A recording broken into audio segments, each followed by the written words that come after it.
آج سے 1500 سال پہلے جزیرہ نما عرب کی ویران ریت میں ایک ایسا ستارہ طلوع ہوا جس کی روشنی آج بھی کروڑوں دلوں کو منور کر رہی ہے۔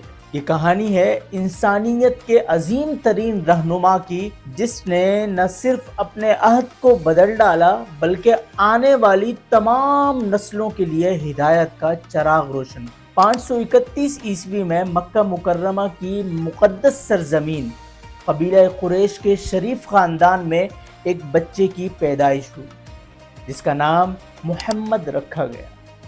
لیکن یہ کوئی عام پیدائش نہیں تھی۔ والد عبداللہ پہلے ہی وفات پا چکے تھے اور یہ یتیم بچہ اپنی ماں بی بی آمنہ کی گود میں آیا۔ کہتے ہیں کہ جس رات آپ پیدا ہوئے، آسمان میں ایک نور کی کرن نمودار ہوئی جو ملک شام تک پہنچ گئی۔ بچپن کے ابتدائی سال دیہات میں گزارے، جہاں قبیلہ بنو سعد کی بی بی حلیمہ سعدیہ نے دودھ پلایا۔ یہ وہی حلیمہ سعدیہ ہیں جن کے گھر میں برکت آئی، جن کے جانور خوب دودھ دینے لگے اور جن کی زندگی میں خوشحالی آ گئی۔ 6 سال کی عمر میں ماں بی بی آمنہ کا سایہ بھی سر سے اٹھ گیا اور یہ یتیم بچہ اپنے دادا عبد المطلب کے پاس آ گیا۔ 8 سال کی عمر میں دادا جان کی وفات کے بعد چچا ابو طالب نے پرورش کی ذمہ داری سنبھالی۔ یہ وہ بچہ تھا جو کبھی جھوٹ نہیں بولتا تھا، کبھی کسی کا دل نہیں دکھایا کرتا تھا۔ لوگ اسے الصادق اور الامین کہہ کر پکارا کرتے تھے، سچا اور امانت دار۔ جوانی کے دور میں آپ تجارت کے پیشے سے وابستہ ہوئے۔ حضرت خدیجہ الکبریٰ رضی اللہ عنہا جو مکہ کی معزز خواتین میں شامل تھیں، آپ کو اپنے تجارتی قافلے کا ذمہ دار بنایا۔ آپ کی ایمانداری اور دیانت دیکھ کر انہوں نے نکاح کی پیشکش بھی کی۔ 25 سال کی عمر میں یہ مبارک رشتہ ہوا جو آپ کی زندگی میں سکون اور استحکام لائے۔ 40 سال کی عمر میں غار حرا میں عبادت کے دوران پہلی وحی نازل ہوئی۔ جبرائیل علیہ السلام نے اقرأ کہا، پڑھو۔ یہ وہ لمحہ تھا جب انسانیت کو آخری پیغام ملنا شروع ہوا۔ گھر واپس آ کر آپ نے اپنی محبوب بیوی خدیجہ الکبریٰ کو یہ واقعہ بتایا، جنہوں نے فوری طور پر اس بات پر ایمان لایا اور کہا کہ اللہ تعالیٰ آپ کو کبھی رسوا نہیں کرے گا۔ آپ تو رشتہ داروں کے ساتھ اچھا سلوک کرتے ہیں، سچ بولتے ہیں۔ مکی دور میں تبلیغ کا آغاز ہوا تو سب سے پہلے قریبی رشتہ داروں کو دعوت دی گئی۔ حضرت علی، حضرت ابو بکر، حضرت زید بن حارثہ رضوان اللہ علیہم اجمعین جیسے لوگ ایمان لے آئے۔ لیکن جیسے جیسے دعوت عام ہوئی، مکہ کے سردار ناراض ہونے لگے۔ انہوں نے کہا کہ اگر آپ بادشاہت چاہتے ہیں تو ہم آپ کو بادشاہ بنا دیتے ہیں، اگر دولت چاہتے ہیں تو دولت دے دیتے ہیں، لیکن آپ نے فرمایا کہ اگر سورج کو میرے دائیں ہاتھ اور چاند کو میرے بائیں ہاتھ پر بھی رکھ دو تب بھی میں اس کام سے باز نہیں آؤں گا۔ یعنی اللہ تبارک و تعالیٰ کی طرف سے جو پیغامات مجھے مل رہے ہیں انہیں دوسروں تک دعوت کے طور پر پہنچاؤں گا۔ پھر شروع ہوا مظالم کا سلسلہ۔ مسلمانوں پر ظلم ڈھائے گئے، انہیں اذیت دی گئی۔ حضرت بلال کو تپتے صحرا میں گرم پتھر رکھ کر لٹایا گیا۔ حضرت یاسر اور ان کی بیوی سمیہ کو شہید کر دیا گیا۔ 3 سال تک شعب ابی طالب میں مسلمانوں کا مقاطعہ رہا۔ مسلمانوں کو قید کر کے رکھا گیا، جہاں کھانے پینے کی شدید قلت ہوئی، درختوں کے پتے کھا کر گزارا کرنا پڑا۔ اس سخت دور میں 2 انتہائی اہم واقعات ہوئے۔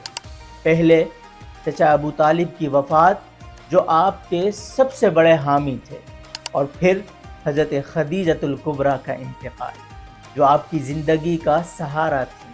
یہ سال عام الحزن یعنی غم کا سال کہلایا، لیکن اللہ تبارک و تعالیٰ نے مایوسی میں امید کا دروازہ کھول دیا۔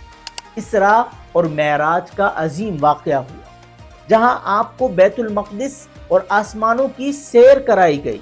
اس کے بعد مدینہ کے لوگوں نے آپ کو دعوت دی، 622 عیسوی میں ہجرت کا فیصلہ ہوا۔ یہ کوئی عام سفر نہیں تھا بلکہ اسلام کی تاریخ کا سب سے اہم موڑ تھا۔ حضرت ابو بکر کے ساتھ غار ثور میں 3 دن قیام فرمانے کا واقعہ دوستی اور وفاداری کی عظیم مثال ہے۔ مدینہ پہنچ کر سب سے پہلے مسجد نبوی کی تعمیر، پھر انصار اور مہاجرین کے درمیان بھائی چارہ قائم کیا، یہودیوں اور دیگر قبائل کے ساتھ معاہدہ کر کے امن قائم کیا۔ یہاں آپ کی عملی زندگی کا نمونہ دیکھنے کو ملتا ہے۔ کیسے آپ اپنے کام خود کیا کرتے، اپنے کپڑے خود سیتے، گھر کا کام کاج بھی خود ہی کیا کرتے تھے۔ مدنی دور میں مختلف غزوات ہوئے۔ بدر میں اللہ کی مدد سے قلیل تعداد میں کامیابی بھی ملی۔ احد میں صبر کا امتحان بھی ہوا۔ خندق میں حکمت عملی سے دفاع بھی کیا۔ ہر غزوے میں آپ نے انسانیت، رحم اور معافی کا مظاہرہ کیا۔ دشمنوں کے ساتھ اعلیٰ اخلاق کا سلوک کیا۔ حدیبیہ کا معاہدہ بظاہر مسلمانوں کے لیے نقصان دہ لگ رہا تھا، لیکن آپ کی دور اندیشی سے یہ فتح میں بدل گیا۔ اس کے بعد خیبر فتح ہوا، پھر 8 ہجری میں مکہ کی فتح ہوئی۔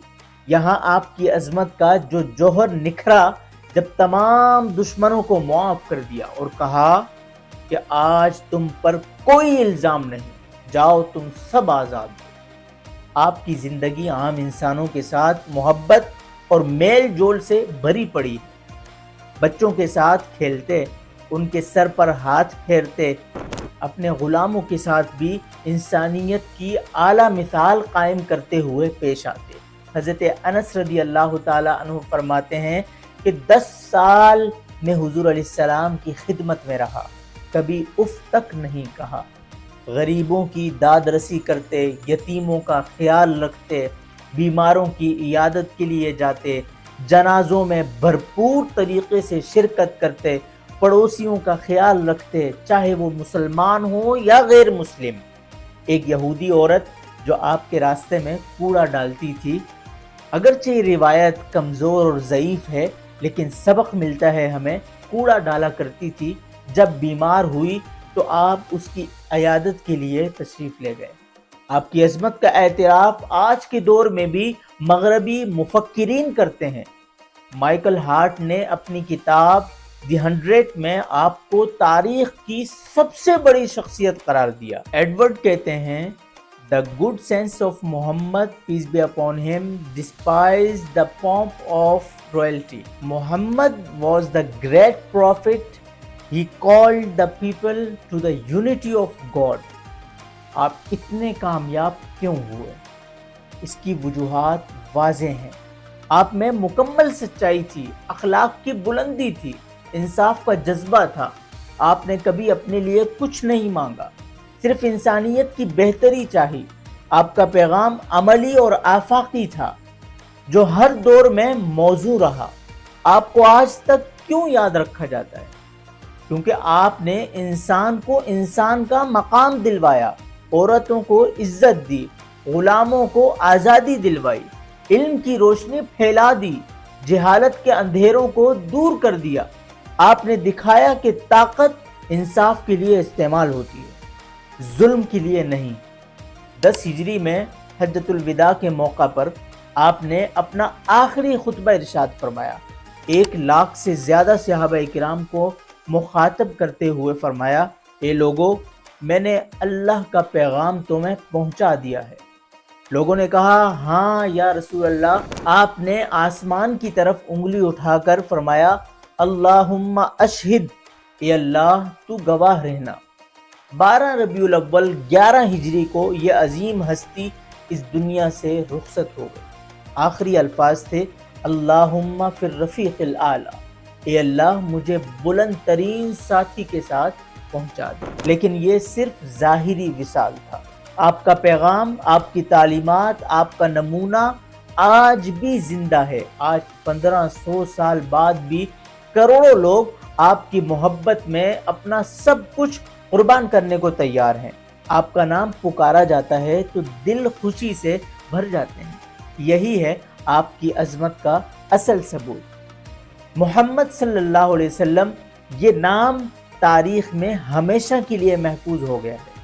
آپ کے ذکر سے دل روشن ہوتے ہیں، آپ کی اسوہ سے زندگیاں بدل جاتی ہیں۔ آج دنیا میں جب انسانیت مشکلات میں گری ہے تو آپ کی تعلیمات ہی امن اور سکون کا ذریعہ ہے۔ آپ باقی تاریخ کی عظیم ترین شخصیت ہیں اور تا ابد آپ ہی عظیم رہیں گے۔ اس طرح کی مزید انفارمیٹیو اور ریسرچ بیسڈ ویڈیوز کے لیے ہمارے چینل کو سبسکرائب کیجیے۔ شکریہ، والسلام علیکم۔